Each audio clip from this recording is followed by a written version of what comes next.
내가 그린 그림 그대로. 한 번 더 따라해 보겠습니다. 내가 그린 그림 그대로. 이 시간 성경을 함께 봉독할 텐데, 여러분 제가 핵심 키워드를 제시해 드릴게요. 핵심 키워드가 뭐냐면은 실로와 해막과 땅을 그리다입니다. 핵심 키워드가 다시 한번 말씀드릴게요. 실로와 해막과 땅을 그리다입니다. 이 지명이 어디에 사용되어지는지, 왜 땅을 그리라고 하는지, 그 그린 그림을 가지고 어디로 돌아와야 하는지 한번 말씀을 우리가 함께 봉독하면서 생각해 보는 그러한 시간을 갖도록 하겠습니다. 오늘 저와 여러분들이 함께 나눌 말씀은 여호수아 18장 말씀입니다. 여호수아서 18장 10절입니다. 10절에서 1절에서 10절까지 말씀입니다. 여호수아서 18장 1절에서 10절까지의 말씀입니다. 제가 한 절 읽고 여러분들이 한 절 읽고 서로 교독하면서 읽도록 하겠습니다. 이렇게 교독하면서 읽으니까 말씀에 좀 더 집중하게 되더라고요. 성경책이 없으신 분들은 제가 읽으면 안 읽으시면 되고요, 제가 안 읽을 때 읽으시면 됩니다. 그리고 맨 마지막 10절 말씀은 우리 다 같이 한번 읽어보도록 하겠습니다. 제가 먼저 읽도록 하겠습니다. 이스라엘 자손의 온 회중이 실로에 모여서 거기에 회막을 세웠으며 그 땅은 그들 앞에서 돌아와 정복되었더라.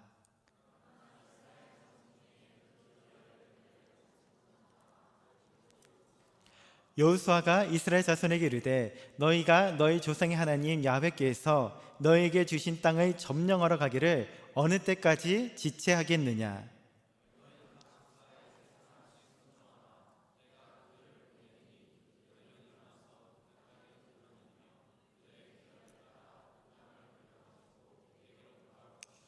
그들이 그 땅을 7 부분으로 나누되 유다는 남쪽 자기 지역에 있고 요셉의 족속은 북쪽에 있는 그들의 지역에 있으니,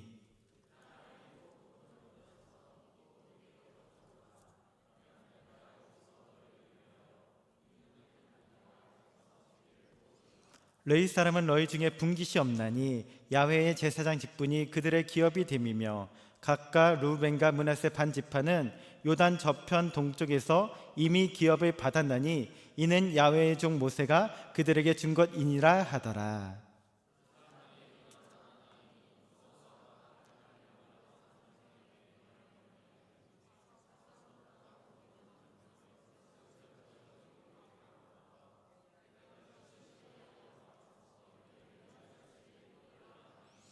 그 사람들이 가서 그 땅으로 두루다니며 성읍들을 따라서 7 부분으로 책에 그려서 실로 진영에 돌아와 여호수아에게 나오니, 다 같이 읽겠습니다.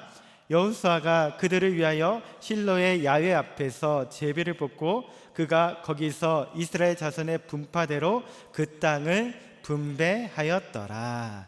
아멘. 여러분, 오늘 본문 말씀의 배경은 이스라엘 백성들이 출애굽한 지 언 40년이 지난 시점을 이야기하고 있습니다. 여러분, 처음 이스라엘 백성들이 출애굽했을 때를 생각해 보시길 바라겠습니다. 그야말로 순수한 믿음이었고 의욕 또한 대단했습니다. 여러분들이 처음 예수 그리스도를 믿고 성령님을 내 안에 영접했을 때 여러분들의 모습 또한 생각해 보셨으면 좋겠어요. 여러분들의 모습과 이스라엘 백성들의 모습을 한번 비교해 가면서 오늘 말씀을 드리면 참 재밌을 것 같습니다. 애굽은 지난 400년 기간 동안 이스라엘 백성들의 생활 터전이었습니다. 그곳에는 집도 있었고요, 부동산도 있었고요, 직장도 있었습니다. 그래서 이스라엘 백성들에게 있어서 애굽은 고향과도 같은 곳이었습니다. 1943년에 소련의 스탈린이 고려인들을 중앙아시아 카자흐스탄 쪽으로 강제 이주시켜버렸습니다. 이렇게 강제로 이주시키는 그 배경은 이번에 첩자를 러시아 쪽으로 침투하는 것을 막기 위해서였고, 그 연어족 연해주 일대에서 터전을 잡고 있던 한인들의 번영과 그들의 자치권 요구의 움직임을 견제하고 미개발 지역이었던 중앙아시아를 개척하려는 그런 의도가 있었습니다. 그로부터 이제 한 90년 정도 되는 시간이 흘렀습니다. 이제 이 카자흐스탄에 살고 있는 고려인들의 후예들은 그곳을 고향으로 생각하고 있습니다. 세월이 그렇게 만들어버렸어요. 그런데 이스라엘 백성은 애굽에서 무려 400년 동안 머물렀습니다. 그런데 이 모든 것을 다 벗어버리고 하나님께서 약속하신 젖과 꿀이 흐르는 가나안 땅으로 훌훌 털고 일어나 떠났습니다. 여러분, 홍해 앞에서 이스라엘 백성들은 어땠습니까? 좌우에 물벽이 만들어지는 순간 거침없이 그 속으로 뛰어 들어갔습니다. 무슨 단단하고 두꺼운 벽이 물길을 가로막은 것이 아니었어요. 바닷물이 좌우에서 벽이 되었을 뿐입니다. 그럼에도 그들은 그 바닷속으로 뛰어들었습니다. 그 아말렉의 훈련된 군사들을 만났을 때는 또 어땠습니까? 변변한 무기 하나 없는 오합지졸의 무리였지만 그들은 모세의 손 하나만 믿고서 전쟁에 임하였습니다. 모세의 손이 올라가면은 이스라엘 백성들이 이기고 모세의 손이 내려오면은 아말렉이 이기는 신기한 일이 벌어졌어요. 그래서 어떻게 했습니까? 아론과 훌이 모세의 양손을 붙들어 올렸습니다. 그러자 이스라엘 백성들이 야훼 니시, 전쟁에서 승리케 하시는 하나님을 맛보게 되었습니다. 이랬던 이제 이스라엘 백성들이 광야의 40년의 세월을 거치는 동안 점점 어떻게 변해갔냐면은 루벤과 갓지파와 므낫세 반지파가 의기투합해가지고 분위기를 이상하게 몰고 갔습니다. 다른 지파들을 꿰어서 낙심시켰습니다. 저 요단강을 건너갈 필요가 뭐가 있어? 우리가 여리고성을 어떻게 무너뜨려? 저 거인과 같은 아낙 자손들이 진을 치고 있는데 메뚜기와 같은 우리가 어떻게 저들과 싸워 이길 수 있단 말이야. 이러한 말로 다른 백성들을 꾀자 이스라엘 백성들이 그 자리에 모두 주저앉아 버렸습니다. 바로 코앞이 요단강이요, 바로 코앞이 가나안 땅인데도 말입니다. 그래서 하나님께서 이스라엘 백성들에게 충격요법을 행하셨어요. 어떤 충격요법을 행하셨냐면은 그들의 지도자였던 모세를 데리고 가신 것입니다. 그리고 남은 자들은 여호수아와 함께 요단강을 건너 가나안 땅을 정복하게 했습니다. 여러분, 이스라엘 백성들이 정복한 그 땅은 바로 하나님께서 약속하신 땅인 줄 믿습니다. 잘 나가던 이들이 다시금 모압 땅에서 주저앉아 버렸습니다. 오늘 이렇게 지체하고 있고 주저앉는 이스라엘 백성들을 깨우친 것이 오늘 본문의 18장의 말씀입니다. 우리 여호수아서 18장 3절 말씀 다 같이 한번 읽어보겠습니다. 여호수아가 이스라엘 자손에게 이르되 너희가 너희 조상의 하나님 야훼께서 너희에게 주신 땅을 점령하러 가기를 어느 때까지 지체하겠느냐. 여러분, 지금 이스라엘 백성들은 지체하고 있습니다. 고지가 바로 저기 앞인데 조금만 더 나아가면 되는데 조금만 더 최선을 다하면 되는데 주저하고 지체하고 있습니다. 이때 주신 말씀이 여호수아서 18장 말씀입니다. 그렇다면 여호수아서 18장은 어떻게 시작되어지는가? 우리 여호수아서 18장 1절 말씀을 다 같이 읽겠습니다.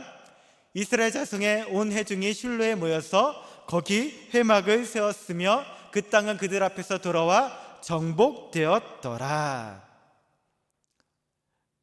이 말씀에서 첫 번째 키워드가 나옵니다.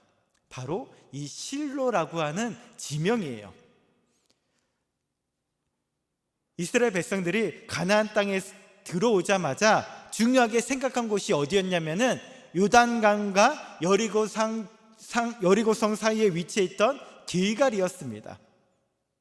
이스라엘 백성들은 요단강을 건넌 후에 그 강 중앙부에 있던 12개의 돌을 주워다가 길갈에다가 승리의 기념비를 세웠습니다. 그리고 그곳에서 할례를 행하였고 그곳에서 처음으로 유월절을 지켰습니다. 그 이후에 땅을 정복하러 가다가도 다시금 길갈로 돌아왔습니다. 심지어 땅을 분배할 때도 어디에서 행하였냐면은 이 길갈에서 행하였습니다. 이스라엘 백성들은 길갈을 이처럼 중요하게 생각했습니다. 따라서 회막을 세워야 한다면은 어디에 세워야 함이 마땅하겠습니까? 이 길갈이라는 곳에 세워야 함이 마땅하지 않겠습니까? 그런데 이스라엘 백성들은 길갈이 아니라 실로에 회막을 세웁니다. 이 실로라는 곳이 특별한 의미나 사건이 있었던 장소가 아닌데도 말입니다. 그들은 길갈을 제쳐두고 실로에 시내산에서부터 메고 온 회막을 안치합니다. 여러분, 뭔가 이상하지 않습니까? 게다가 온 회중이 실로에 회막을 세웠다라고 이야기하고 있습니다. 여기서 말하는 회중이라는 단어는 에클레시아, 즉 불러 모으다라는 뜻을 가지고 있습니다. 그러니까 온 회중이 함께 모여서 실로에 회막을 세웠습니다. 바로 그 순간부터 이스라엘 백성들의 삶의 무게중심이 길갈에서 실로로 옮겨지고 있습니다. 이제 길갈이 아니라 실로가 이스라엘 백성들의 삶의 중심이 되어지고 있습니다. 그렇다면 여러분, 이 길갈은 무엇을 상징하는가? 길갈은 구약의 교회를 대표합니다. 왜냐하면 구약의 교회는 이 장소를 중요시하기 때문입니다. 유월절을 지켰다는 것은 형식이 중요했음을 뜻합니다. 할례를 행하였다는 것은 율법을 통해서 제 씻음을 받을 수 있다는 것을 상징합니다. 길갈이 구약의 교회를 상징한다면 실로는 무엇이겠습니까? 실로는 신약의 교회를 상징합니다.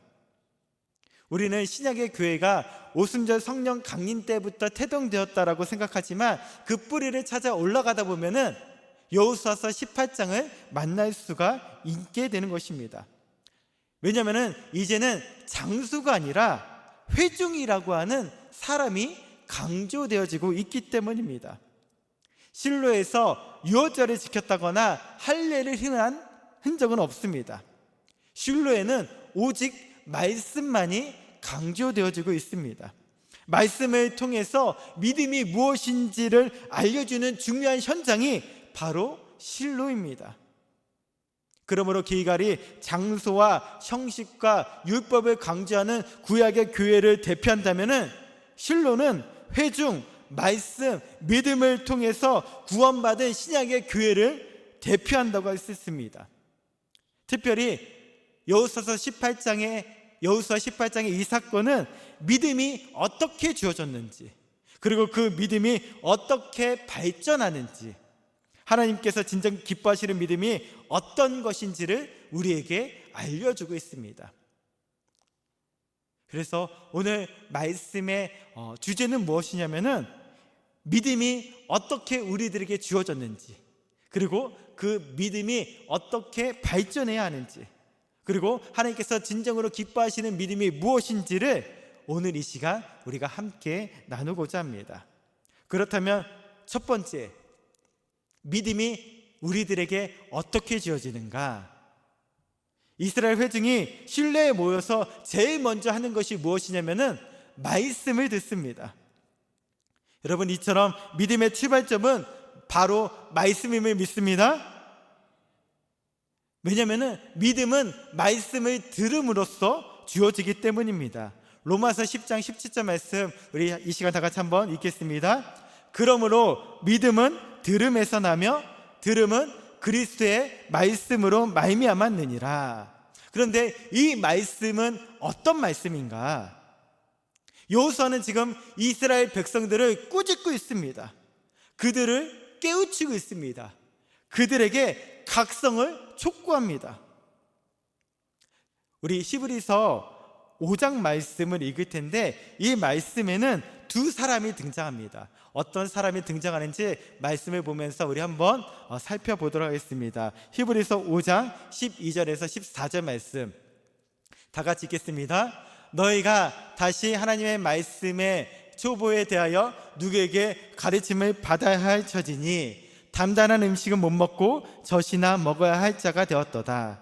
이는 젖을 먹는 자마다 어린아이니 의의 말씀을 경험하지 못한 자요 단단한 음식은 장성한 자의 것이니 그들은 지각을 사용함으로 연단을 받아 선악을 분별하는 자들이라.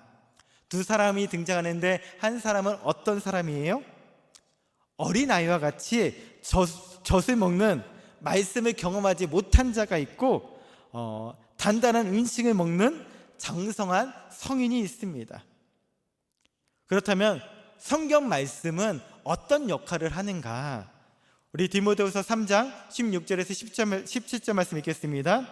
모든 성경은 하나님의 감동으로 된 것으로 교훈과 책망과 바르게 함과 의로 교육하기에 유익하니 이는 하나님의 사람을 온전하게 하며 모든 선한 일을 행할 능력을 갖추게 하려 함이라.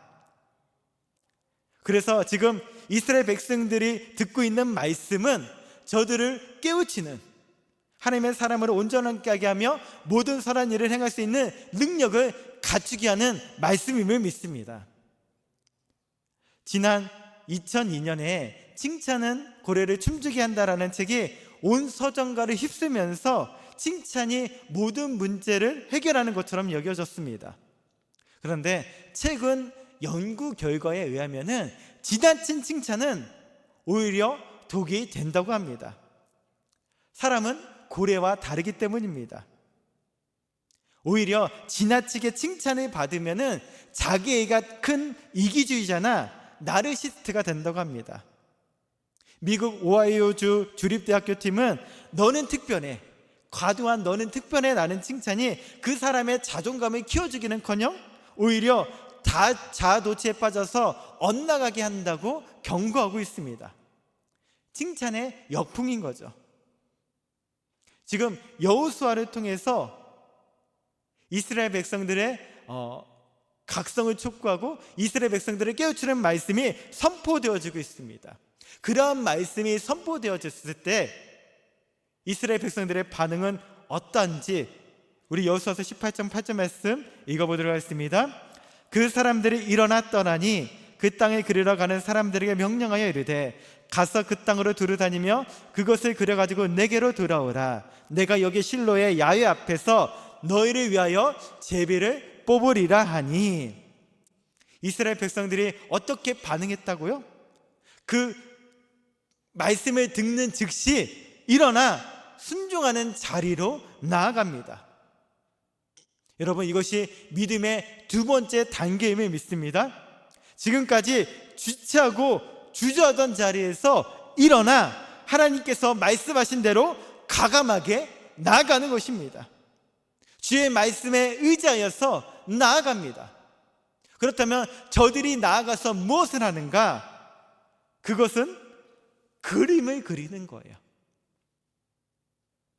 내 꿈, 나의 소원을 구체적으로 그리는 것입니다. 여기서 말하는 그리다는 히브리어로 카타프라는 단어인데 이 단어는 성경의 다른 곳에는 거의 쓰이지 않는 독특한 단어라고 합니다. 그런데 여호수아서 18장에는 무려 5번이나 기록되어 있습니다. 이 말씀의 원래 뜻은 그림을 그리다라는 뜻보다 새기다, 몸에 문신을 새기다, 기록하다라는 뜻에 더 가깝습니다. 근데 더 중요한 뜻이 무엇이냐면은 삶의 현장에서 최선을 다하다라는 뜻입니다. 한번 따라해 보겠습니다. 삶의 현장에서 최선을 다하다. 여러분, 이것은 혼신의 힘을 쏟는 것을 말합니다. 내 삶의 현장에서 내게 주어진 일에 최선을 다하는 것을 말합니다. 그것이 어떤 일이든 그곳이 어디든지 말입니다. 제가 예전에 그 데스크롤이라는 영화를 보면서 믿음의 승부라는 영화를 보면서 데스크롤이라고 하는 훈련에 대해서 한번 말씀드린 적이 있을 거예요. 내 발로 등에 사람을 업은 채 걸어가는 건데요. 여기서 부락이라고 하는 그 팀의 그 핵심이 되는 인물이 자기는 이제 상대 팀에 이미 경기를 하지 않았는데도 불구하고 질 거라고 얘기합니다. 그때 감독이 이 브라가이라는 선수에게 데스크롤 훈련을 할 것을 명령해요. 그랬더니 자기는 사람이 없으면은 운동장의 반까지 걸어갈 수 있을 거라고 얘기합니다. 그런데 이 감독이 브락의 눈을 가려요. 상황과 환경에 따라서 자기의 한계를 설정하는 것이 아니라 끝까지 포기하지 말고 최선만을 다할 것을 이야기합니다. 그러할 때에 브락이 처음 갈 수 있다고 생각한 거리는 운동장의 반이었지만 한 팀의 선수를 안고 운동장의 끝까지 걸어갈 수가 있었어요. 그리고 자기가 70kg 정도라고 생각했던 그 선수의 몸무게는 무려 80kg였습니다. 그러니까 자기의 상황과 환경에 따라서 스스로의 한계를 정하지 말고 최선을 다하라는 것이었어요. 여러분, 이 그리다라는 단어를 제가 성경에 등장하는 인물을 통해서 여러분들에게 설명해 드릴 테니까 이 그리다라는 것이 어떤 의미인지, 최선을 다하다는 것이 어떤 의미인지를 여러분 스스로 한번 생각해 보시기를 바라겠습니다. 요셉이 종살이를 하면서 그렸던 것은 무엇일까요? 형들에 의해서 이방 나라의 노예로 팔려가기도 하고 거기에서 억울하게 누명을 써서 감옥에 들어가기도 했었지만 그는 끝까지 하나님과 동행함으로 자기에게 주어진 일에 최선을 다했습니다. 그랬더니 어떻게 됐습니까? 한 가정의 총무 역할을 하다가 한 나라의 총리 대신이 된 거예요. 그리고 다윗이 목동 생활을 하면서 그린 것은 무엇일까요? 다윗도 그 양을 치는 현장에서 최선을 다해서 무예를 연마했고 수금을 연주했고 땅바닥을 노트 삼아 열심히 글을 썼습니다. 이런 다윗을 하나님께서는 이스라엘의 위대한 왕으로 세워주셨습니다. 엘리야가 이 손바닥만한 작은 구름을 보면서 그린 것은 무엇일까요? 엘리야는 이 손바닥만한 구름을 보고 큰 비가 올 것을 그렸습니다. 삼손이 감옥 속에서 무엇을 그렸을까요? 삼손은 감옥 속에서 열심히 맷돌을 돌렸습니다. 여러분, 이런 것들이 그리는 거예요. 이런 모습을 본받으라는 것입니다. 여러분, 믿음은 그리라는 것임을 믿습니다. 나에게 주어진 현장에서 최선을 다하는 것입니다. 그리고 그림을 그린 사람은 어떻게 해야 되는가? 이것은 바로 믿음의 마지막 단계인데요, 그린 그림을 가지고 다시 실로, 즉 하나님 앞으로 돌아와야 합니다. 여호수아서 18장 4절 말씀입니다. 그 땅을 그려가지고 내게로 돌아올 것이라. 6절 말씀입니다. 그 땅을 7 부분으로 그려서 이곳 내게로 가져오라. 여호수아서 18장 8절에서 9절 말씀 다 같이 읽겠습니다. 그 사람들이 일어나 떠나니 여호수아가 그 땅을 그리러 가는 사람들에게 명령하여 이르되 가서 그 땅으로 두루 다니며 그것을 그려가지고 내게로 돌아오라. 내가 여기 실로의 야훼 앞에서 너희를 위하여 제비를 뽑으리라 하니 그 사람들이 가서 그 땅으로 두루 다니며 성읍들에 따라서 7 부분으로 책에 그려서 실로 진영에 돌아와 여호수아에게 나오니. 여러분, 이것이 바로 믿음의 최종 단계입니다. 왜 실로, 즉 하나님 앞으로 다시 돌아와야 하는가? 그것은 내가 그린 그림을 완성해 주시는 분이 바로 하나님이시기 때문입니다.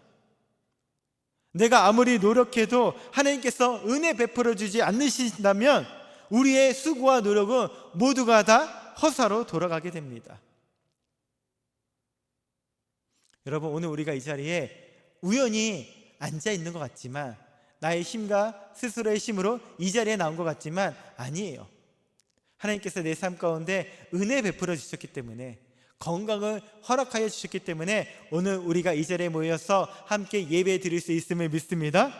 여러분, 믿음이란 무엇이냐면요, 하나님께로부터 출발해 가지고 삶의 현장으로 나아가 다시 하나님께로 돌아오는 것입니다.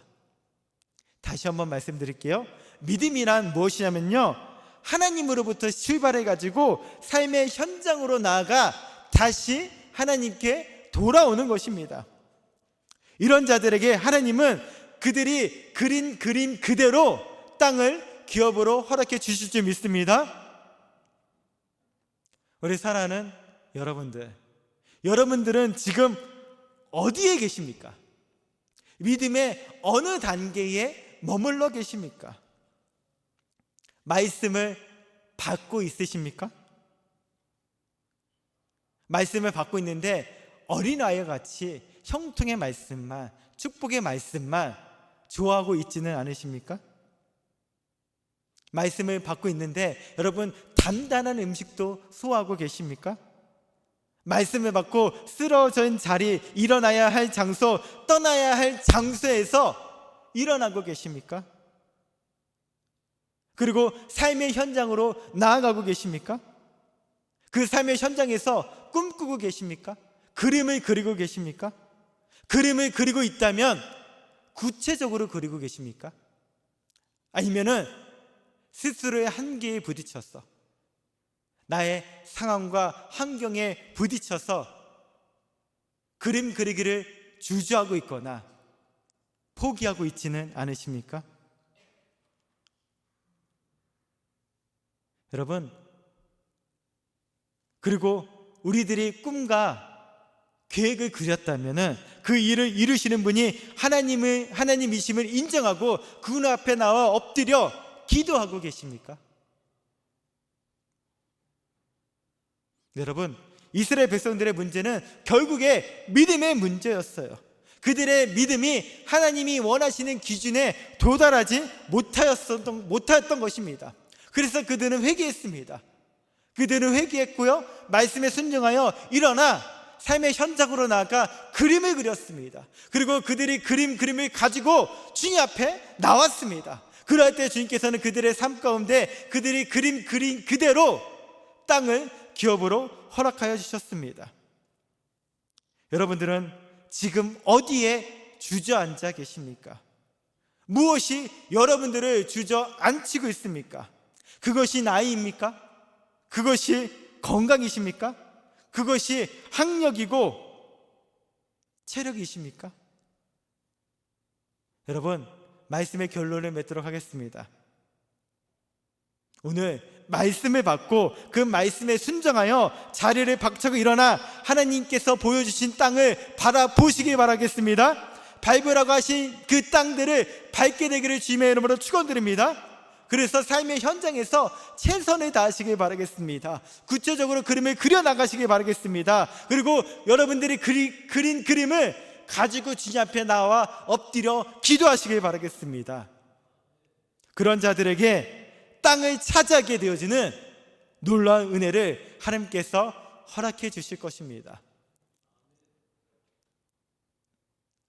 여러분들이 그린 그림 그대로 응답하여 주시는 하나님을 경험하는 한 주간이 되어지기를 주님의 이름으로 축원드립니다. 축원드립니다. 우리 이 시간 함께 찬양하면서 기도하도록 하겠습니다.